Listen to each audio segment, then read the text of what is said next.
This sucks. Can we go home now? Sub, we came all this way to watch the princess raise the sun, and that's what we're gonna do.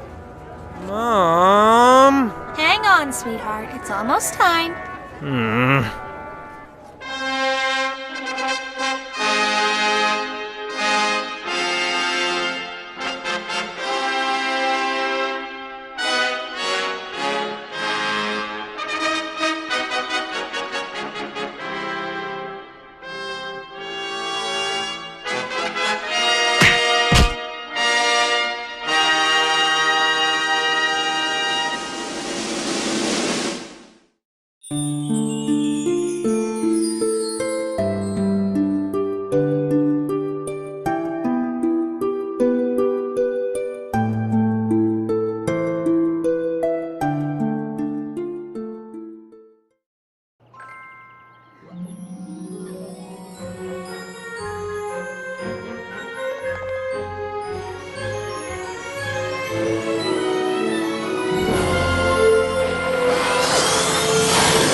My name is Phantom Horn, and I am here to say I'm gonna teach you how to praise the master race today. Don't be offended now if you are earth or sky, but if you're not a magic horse, you might as well just die.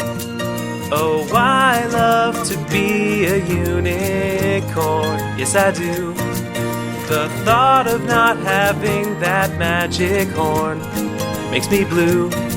Yes, I love to be a unicorn, 'cause the other guys are shit. Sometimes I get so fucking triggered by these societal norms, and every pony judging my race by my physical form.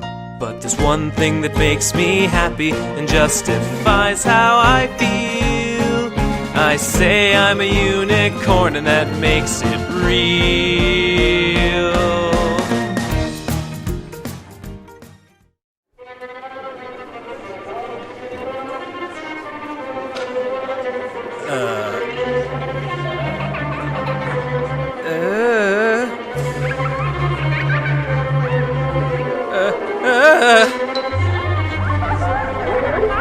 Oh, God!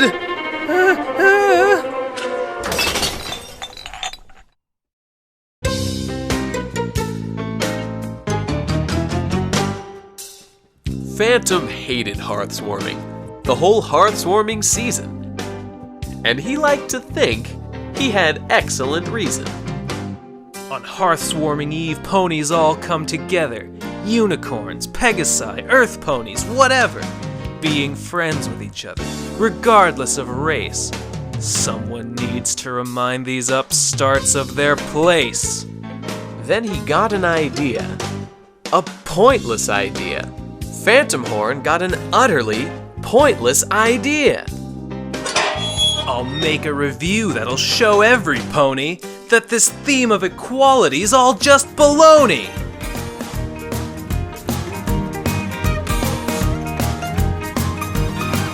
Yes, I love to be a unicorn, yes I do. And love to point out all that we can do, that you can't do. Yes, all I really need is just my horn, and I know I'm better than you.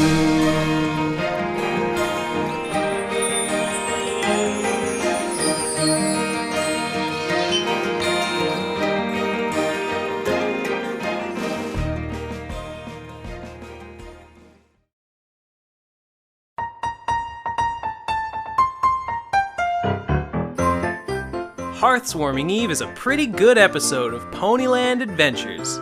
It's got good animation, good music, and good Flanderization. On a scale of 1 to 10, I'd say it's 100% lies. The story of Hearthswarming Eve is nothing but a massive conspiracy perpetuated by our government to keep the population docile, just like the moon landing. What you gonna do when Hulkamania runs wild on you? Too hot to handle, too cold to hold. Sky's the limit and space is the place. Oh yeah! In the Hearthswarming Eve pageant, we see Earth ponies, Pegasi, and unicorns living as 3 separate tribes back in... when was it again? Once upon a time, long before the peaceful rule of Celestia. Oh yeah, that's right. Or is it? Phantom Horn 1, Hearthswarming Eve 0. Anyway, the pageant shows us that these ancient ponies' lands got wrecked by a big ol' blizzard. Allegedly. So each tribe independently decides that the best thing to do is to send the president and one buddy out into the deadly maelstrom to find their people a new land. Just 2 guys, one of which is the sovereign ruler. Now this might seem reasonable to us today, since our rulers are omnipotent demigods, but these guys were just ordinary ponies who were exceedingly likely to die horrible wintry deaths, leaving their peoples to die out slowly and agonizingly to hypothermia, starvation, and cannibalism. It makes no sense at all and it's bullshit! So they all get there and it's a real nice place, but then oh no, the blizzard again. But hey, wait a minute, look, the blizzard was Wendigos all along. Willikers! Just how long had the blizzard lasted by this point? It was long enough to deplete all the food, and no pony ever saw a Wendigo before this? Were they hiding?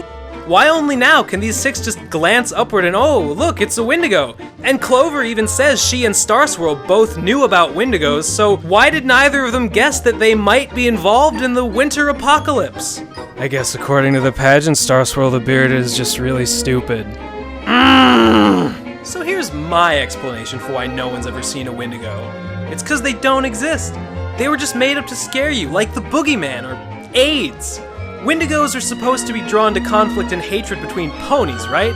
But where were they during the Celestia and Luna Rift, or the banishment of the Crystal Empire? Where were they last week during that epic flame war between me and that douchebag genderqueer? After he tweeted how he identifies as a mare who identifies as a stallion. That doesn't even make any sense. Trans pony issues are serious business, and that hipster wannabe's just jumping on the bandwagon to be a special fucking snowflake. I hate that fucker, so where are my Wendigos, pageant? Huh? But whatever, the 6 guys learn something, and then the badass unicorn uses awesome magical friendship fire to blast the Wendigos away forever. She says the other 2 helped, but she's obviously just being polite. I didn't know unicorns could do that. Mind your tongue, you filthy mud pony troglodyte. Question. Where did the ponies live before coming to Equestria? Was it another country? Does it still exist? Do ponies live there today? Has it since been absorbed by Equestria?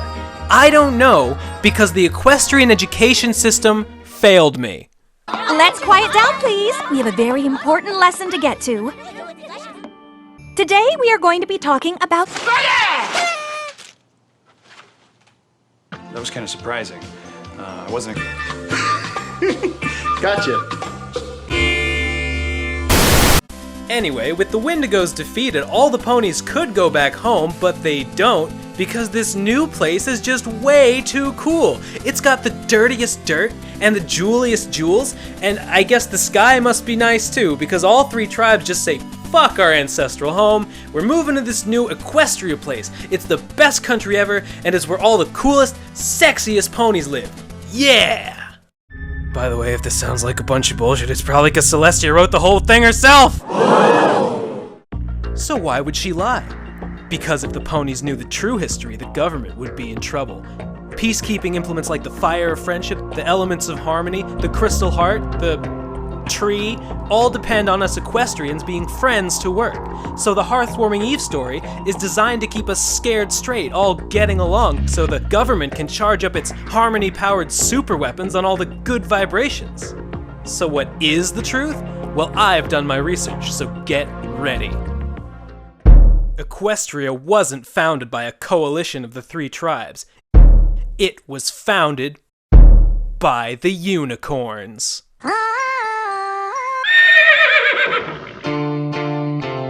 Look at the names of the 3 leaders. Chancellor Puddinghead, Commander Hurricane, Princess Platinum. If the three founded Equestria equally, then why are the rulers of Equestria titled after unicorn royalty? Speaking of the princesses, we now know that alicorns are made, not born. But there's no official story on which tribes Celestia and Luna come from. Is it mere coincidence that their cutie marks are in raising the sun and the moon, the jobs historically handled by the unicorns? And we've all heard the legend of Nightmare Moon. One fateful day, the younger unicorn refused to lower the moon to make way for the dawn. The younger unicorn Smells like a cover-up to me.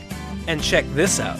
According to Twilight Sparkle's special lesson, available now for only 99 cents on iOS, when Equestria was founded, its capital city, Canterlot, was built by unicorns with magic.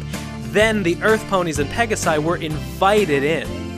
In other words, you other guys might live here, but we own the place. I mean, let's get real for a second. Do you honestly believe that the Earth Ponies and the Pegasi would have been anywhere near as powerful as the Unicorn Tribe with magic? Laughable. A less stupid theory would be that the unicorns conquered the other tribes, then put them to work making food and weather. That would explain why, even today, unicorns live in sweet magic castles while Earth Ponies and Pegasi toil away in fields and factories like a bunch of faggots.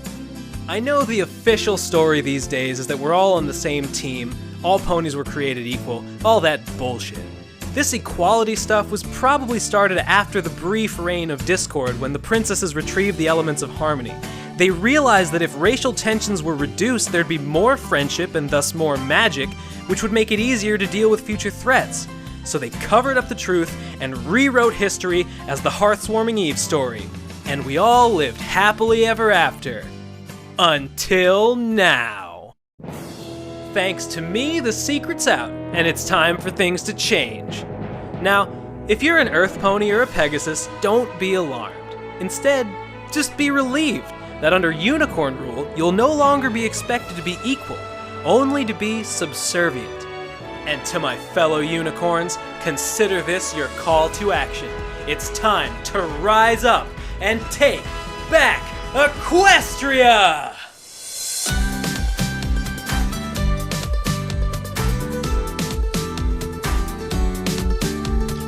Each one of us has something special that makes us different, that makes us rare. But if that something isn't magic, then why should any pony care? So let's all come together, combine the power that's within. There'll be nothing we can't do, there'll be no battle we can't win. When we come together, there's nothing standing in our way. Revolution starts today. See it now, see it now. Let the great horn remind you, unicorns will rule for all time. Let the great horn remind you that resistance will be futile. For services to the Master Race, we award you, Phantom Horn, your own unicorn horn. Oh boy! Let the great horn remind you, unicorns will rule for all time.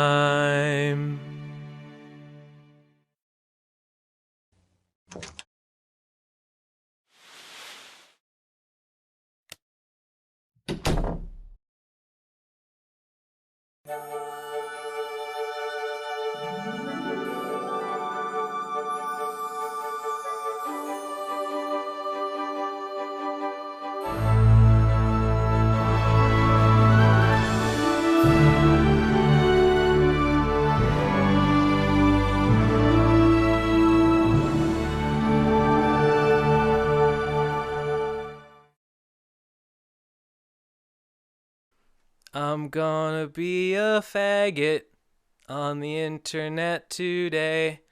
I'm gonna get an online girlfriend 'cause I'm totally not gay.